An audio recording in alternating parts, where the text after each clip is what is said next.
اس video میں ہم سمجھیں گے خطیۃن کا قاعدہ اور اس کی تفصیلات۔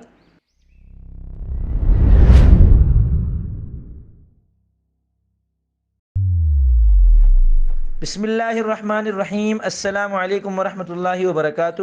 میں محمد اسامہ سرسری۔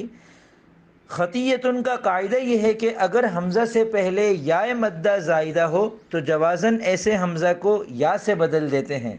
یا مدہ اس یا کو کہتے ہیں جو ساکن ہو اور اس سے پہلے والے حرف کے نیچے زیر ہو، اور زائدہ کا مطلب یہ ہے کہ وہ حروف اصلیہ میں سے نہ ہو۔ جیسے خطیئتن، اس کا مطلب ہے غلطی۔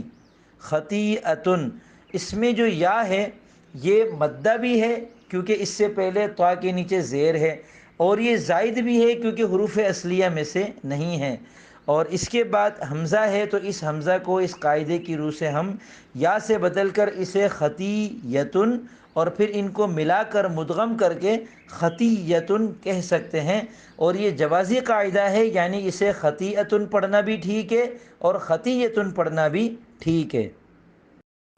تو یہ تھی اس قاعدے کی مکمل تفصیلات جو آپ نے اس ویڈیو میں ملاحظہ کی۔